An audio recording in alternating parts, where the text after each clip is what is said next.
Okay, this is going to be a little easy project. We're just adding a blue LED to a Sega Genesis Model 3.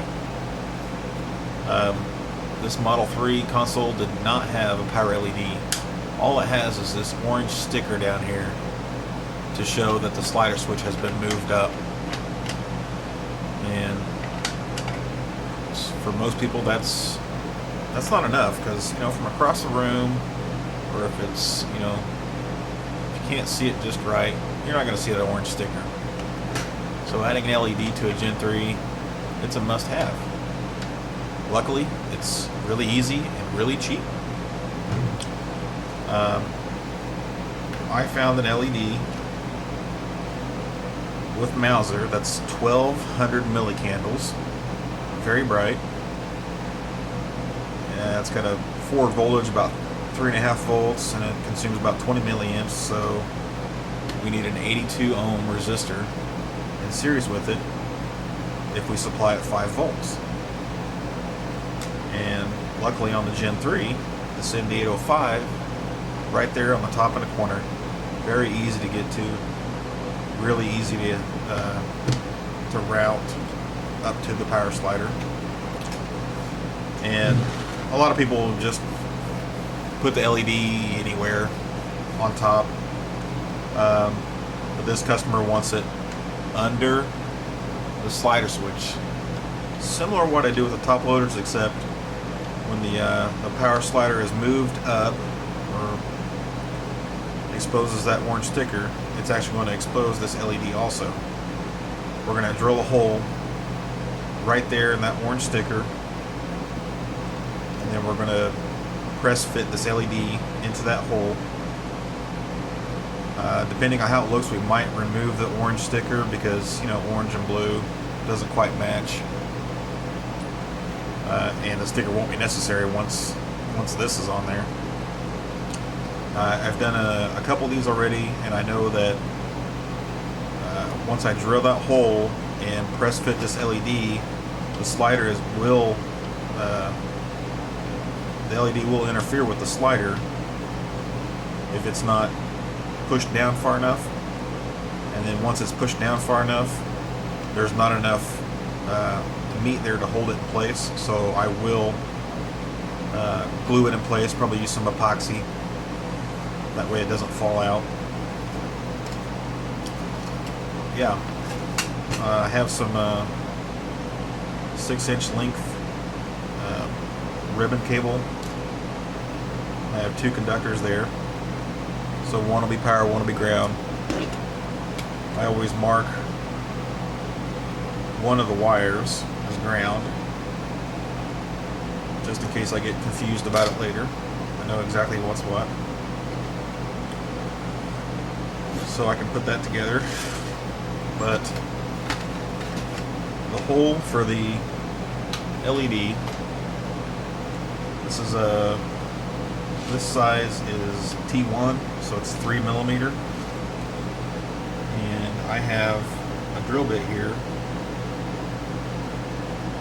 I can no longer really read the size of it, but I had it picked out a long time ago for T1s. That's just under 3 millimeters. Okay, just to be a little more specific about the drill bit, I got my calipers out, zeroed.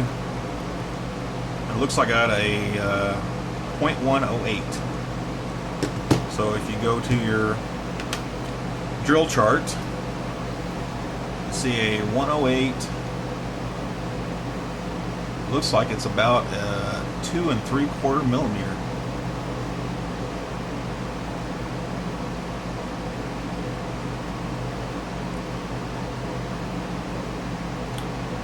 My guess is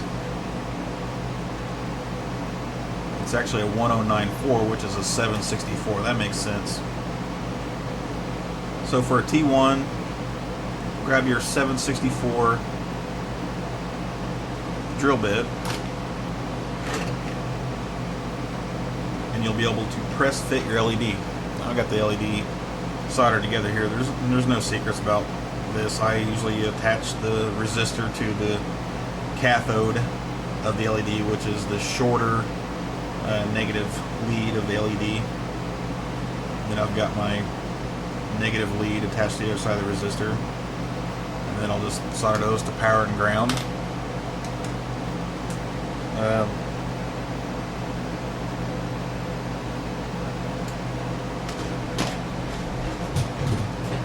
Really no secret to drilling that hole. Since I'm pretty sure we're not going to be worried about the sticker, I'm just going to try to get it centered in there best I can.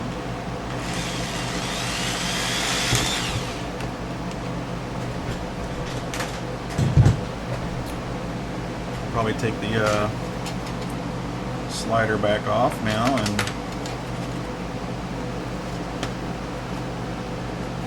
I'm just going to go ahead and take that sticker out.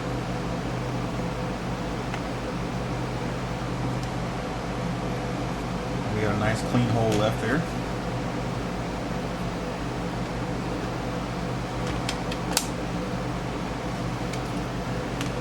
And then you can just take your needle nose or whatever, grab onto the LED, push it into that hole.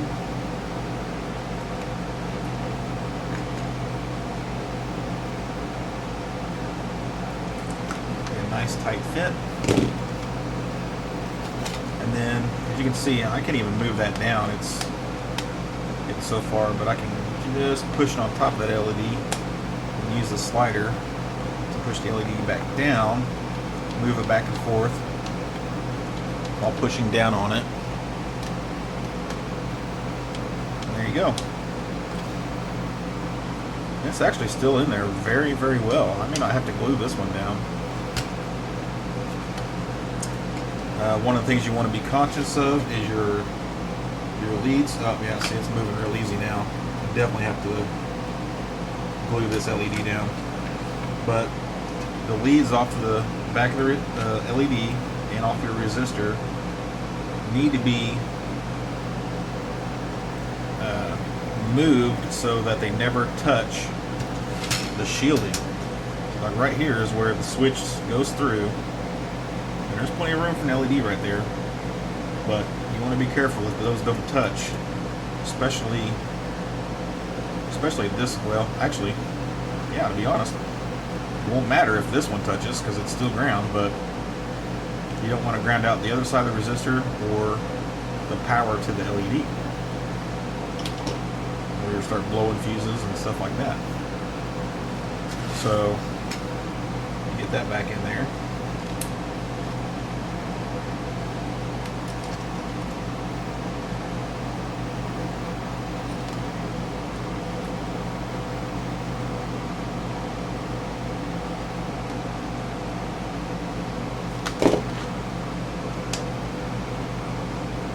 Push back down, proper height again.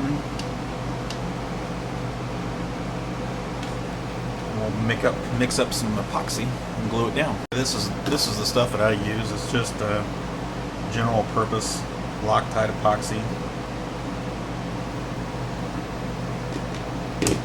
Just mix equal parts of it, which is actually, it's real hard to get equal amounts out of this thing.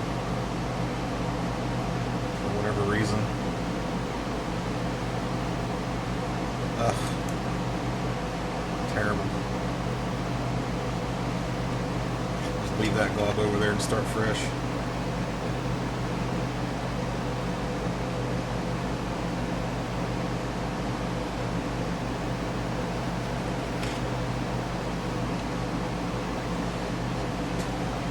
I usually just use a cotton swab.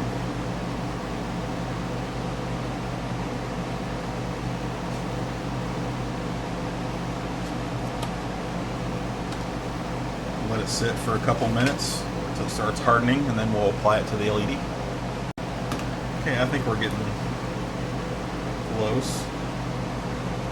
We'll wipe up a glop of it, and then just lay it in there on around that LED.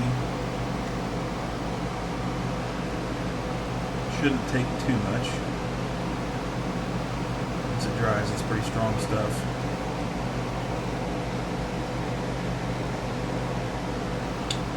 Obviously, you want to try to keep it away from that power slider.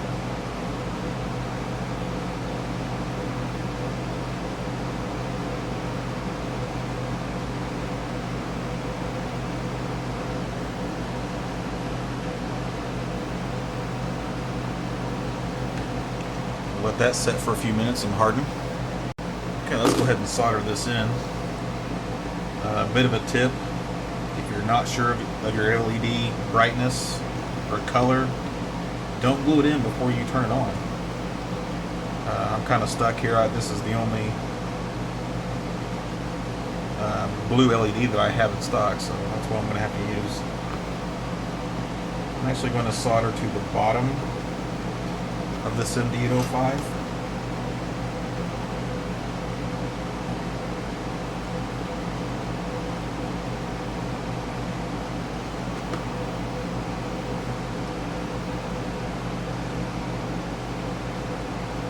It's just more of a convenience for me than anything.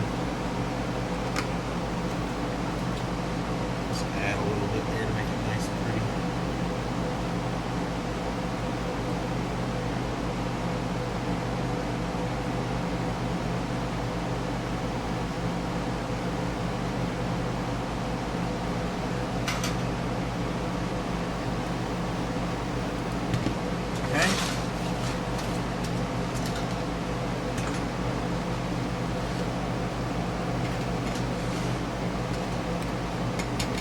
Route our wires so that it doesn't get smashed by anything.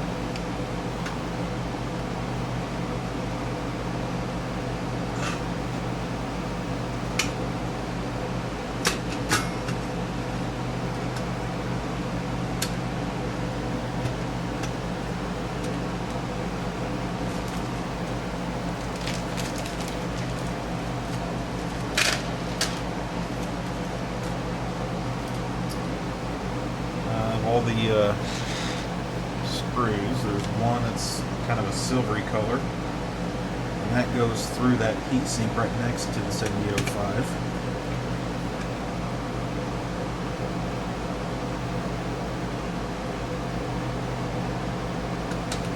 There are 4 smaller screws. Those actually hold the shell together, and then on the rest there are 2 longer ones, and the 2 longer ones go through the cart slot.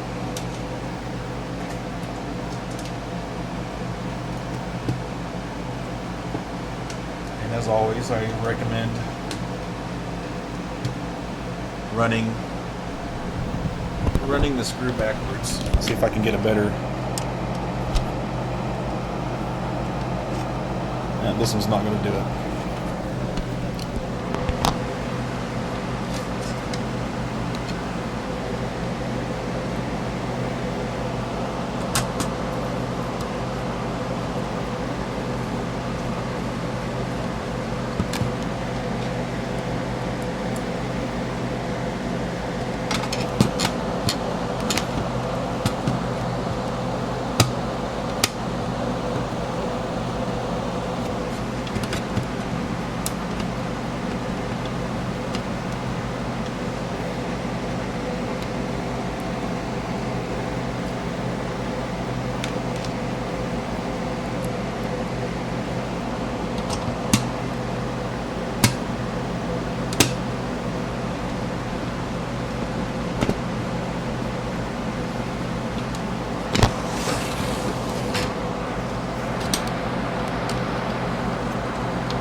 All the shielding is kind of difficult.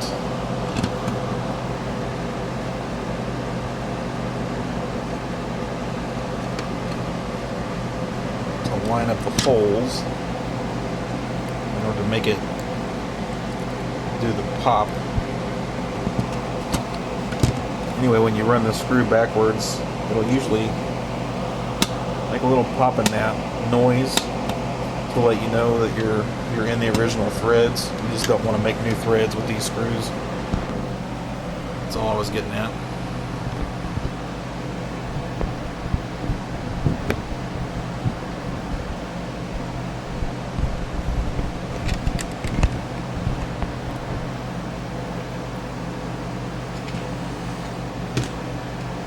Put the cover or the top half of the shell down. I'm going to get that wiring in there so it's not going to get pinched.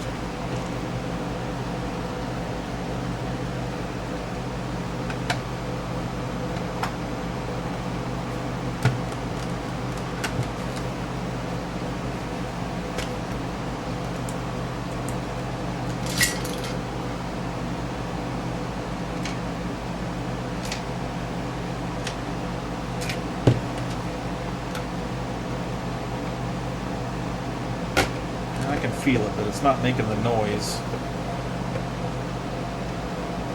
I always run the screws backwards. That one actually is. I'll see if I can get that one on the microphone here. Hear that? That means that screw is lined up with the original threads in the plastic. It makes it easier to screw it down. And if you're not making new threads in that plastic, you're less likely to strip it out.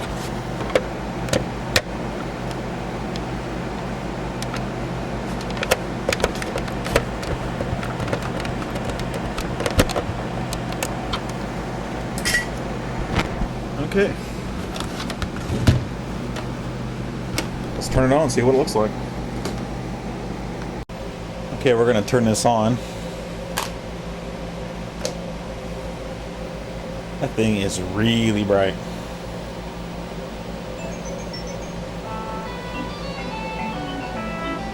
I don't remember what the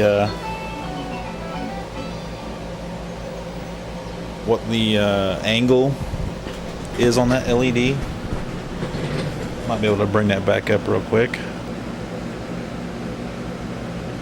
Yeah, it's a 60-degree viewing angle. So, I don't know.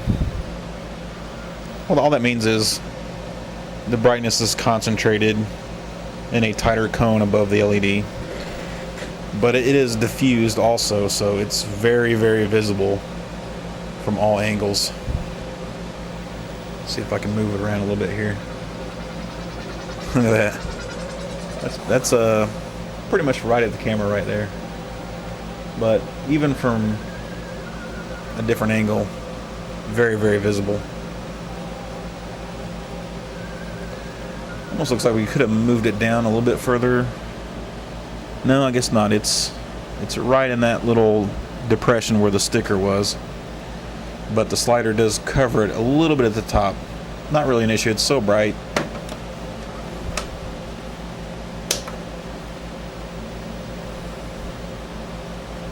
Yeah, I like it.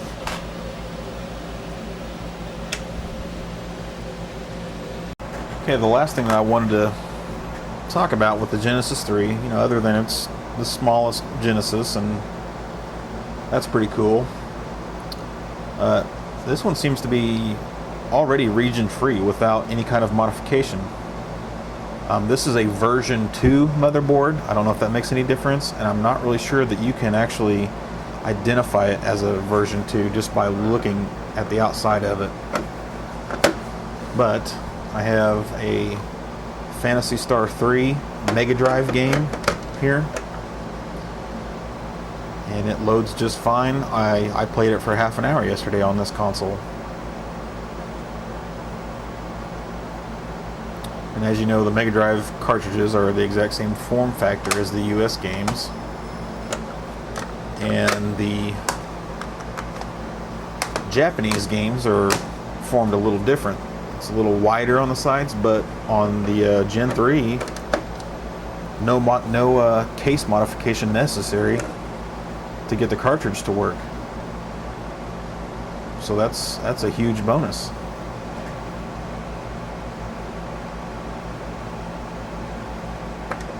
Of course, you always want to check the reset button.